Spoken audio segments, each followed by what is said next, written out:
Hi, Mama, and welcome back. And have you read, as me, 1,000 parenting books and you feel like all are about how to discipline your child or how to make them the way you might want to, but somehow feel completely disconnected after it? Then welcome in the club. At least that's how I felt. So today, I actually want to pick out I think I have 5 books by now, my favorite parenting books that has really transformed how I look at parenting, how I parent, and yeah, that are the fundament actually how I approach parenting. I want to share them with you. You're gonna look me and see because I actually made some notes. I must skip them all up, but right now I made them, so I kind of want to not forget anything. So the books I chosen, they changed my life. And the problem I see too many are about outdated tools. We actually are now we have so much more information of how our children brains work. And we still are given advice that's kind of, 30, 40, 50 years ago. And I'm not going to mention the book or the name, but I remember one who's super, super, super famous when it comes to sleeping and children. And even he said in his old age, having learned what he has learned, he wouldn't go out and write his books anymore and not recommend this to parents. And still, his method is still widely used. And let me just say, it goes against migraine at least. So it's not my cup of tea. But we're not talking about what doesn't work. We're going to talk about the books that has transformed my life. And I'm really, really excited about it. I want to start with the book. If you have young children and babies, this is the book I recommend. And it's not even just one book, it's several books. It's pretty much all books by Dr. William Sears. If you want to go for the big one, it's called The Attachment Parenting. And I mean, attachment parenting exists forever. If you look at all tribes, if you look in Africa, how things are done, we have actually raised our kids always attached until the early 20th centuries. Just a side note, actually, like, the pram that we know where we have our kids in, it just hit the grounds for the average person in the 40s, 50s. It's not that long. Until then, we carried our babies. So he's considered the founder of the attachment parenting. Like, he has just taken up a lot of new ideas. But if you're a newborn mom, you have small children, babies, and you want to figure things out, and you love attachment parenting, carrying your babies, have them close to you, responding to when they're crying, he is your man. Dr. William Sears, The Attachment Parenting. I wish I could show you the books, but I'm reading on my Kindle, so fortunately, I don't have the physical books here right now. I think it's brilliant. I was also a huge fan when it comes to sleep. He has the sleep book describing how babies sleep, which has really helped me, first of all, to understand why babies sleep the way they sleep. Changed my perspective on how they're supposed to sleep. They're not supposed to sleep through the night. I give you that already here. And of course, he gives you help and tips of what you can do. And it's very real. He brings in lots of story, lots of experience. I like his books. I love his books. I highly recommend them when you have small children. If your children are already toddlers or older, I don't know. He writes it for the babies. Let's just say it like this. So let's go to the next one. I find the title very inducing. It's How to Talk to Kids. I messed this up. The book is called, now I have to read it, How to Talk So Kids Will Listen, and Listen So Your Kids Will Talk, by Faber and Maslisch. I love this book.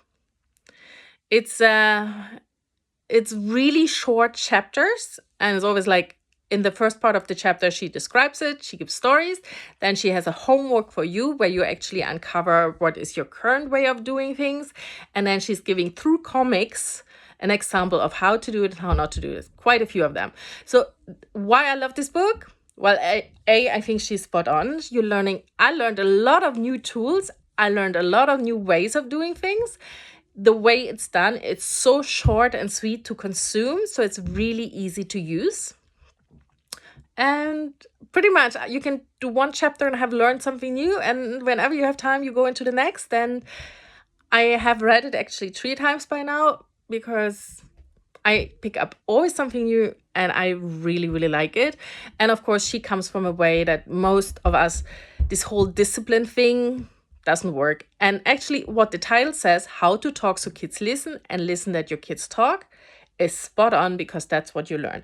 She's not going really in the background why it works so much, but then again, it doesn't matter. You need kind of a quick fix on how to change things in your home.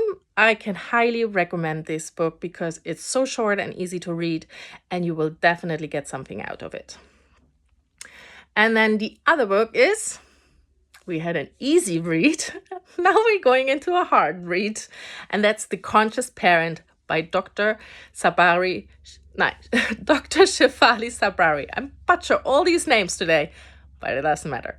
So, The Conscious Parent. I love her. I think I have listened. She has been on Oprah quite a lot. I think Oprah is a huge fan of her, and I find these conversations of the two of them always very, I don't know, amazing. Like, they're really cool. And I think this is a book. It's actually not about your child. She takes it back to you. This is, I think, like even Oprah said, everyone needs to read it because you actually are challenged to look how you have been parenting. How you have been parented by your parents. And really, pretty much the conscious parent is in the name, wants you to be, as the parents, consciously of what you do, choosing consciously and understanding your programming and what the impact is on your child. The book is heavy to read, at least I found. I mean, maybe it wasn't that heavy, but it's very emotional. It's kind of, you have to work through some stuff and you need to take the homework seriously because it's actually more you transforming your life and that impacts your child rather than you working actively on your child. I remember I have a friend who is a family therapist, and she's actually saying the same to me. She says when families come and they have problems, they're like, can you fix my child?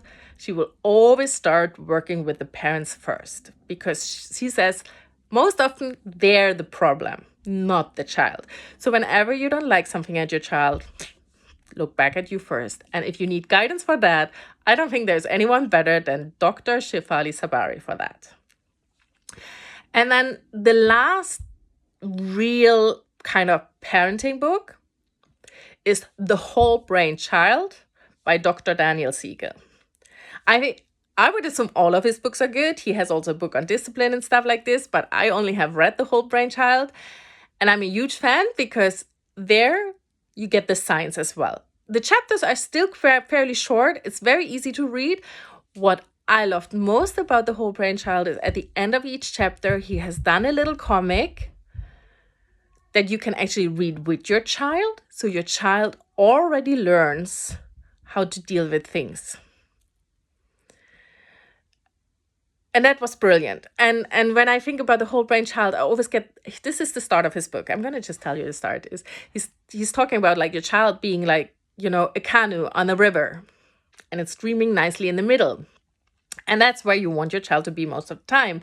But then, when the canoe goes too much to the right, well, maybe it loses speed because on the right there is no stream. So you're getting stuck in, the roots or whatever there is. And you need to move the canoe back into the middle to go down the river. If you go to the left, maybe there gets too much stream. And this is how he uses this metaphor. And I kind of loved it because our children and even ourselves, because let's be real, moving sometimes too much to the right and sometimes too much to the left, and we always need to have to help it back. And like I pointed out, reading this book, getting the signs, understanding what's going on, I was like, this is me. So when I'm going too much into my right brain or into my left brain, the whole brain child, so he's literally talking about the brain, was really good and well done. And it's also actually quite short chapters with a little comic at the end. He has some cheat sheets in the back, so he's going also through different phases, what is good and what is to understand about the development and the brain development in different phases. So highly to recommend. It's also an easy read, so that's really, really nice. I like easy reads, although sometimes we have to put the hard work in as well. So I would actually be curious, have you read any of these books and how did you like them? Let me know before we're coming. What I might say, I call it my bonus book. It's not so much about raising children. It's called Free to Learn by Dr. Peter Gray. And it's all about learning. And it's a book that has truly challenged me, has given me completely new insights and also new perspectives on how kids learn and how it doesn't fit with our current school system. And if you need a book to be challenged on how we do things, then that's one. That's really is. So if you kind of want to have your child in the school system currently and you don't want to question it and you don't want to start asking questions and wonder, stay away from that one. If you want to learn more, this is a good read, actually. He really goes historically, how we have done it, how we still do it in smaller parts or maybe underdeveloped parts in many ways, and what is naturally. He has one school system he actually advocates for, which I think is not very common, at least it doesn't exist here in Norway. But it is giving you an overview and then to also look and ask, what environment can I put my child in and what changes can I do that bring this closer? I thought this was a really great read. And like I said, it challenged me, and I love a good challenge because it opens our world and makes our world bigger. So I thought this was really, really great. Yeah, and if you ever wondered if your child is being squeezed into a book, this one is for you.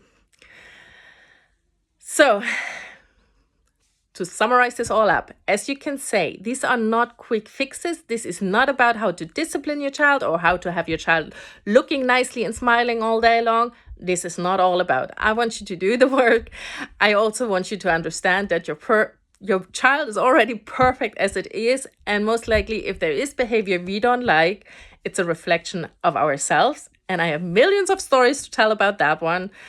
But let's just be real. That's what we need to do. We have to do the work with us and then bring it out into our family.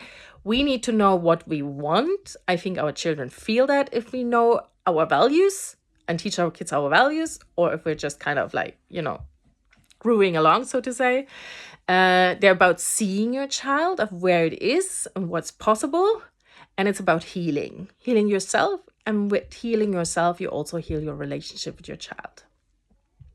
So for me, this is all about parenting of a place of intention, connection, and deep trust. And let me say this, I don't parent perfectly, but these books give me tools, languages, and ideas what I can integrate into my life to make my life easier, better, and feel I'm building a life connected with my children. And again, let me know if you have read any of these books, what your thoughts are on these books. I would love to hear them. And if you think, mama who wants to swap up or, spice up her parenting life, just let them know about this video and hit the subscribe button below. And I look forward talking to you soon.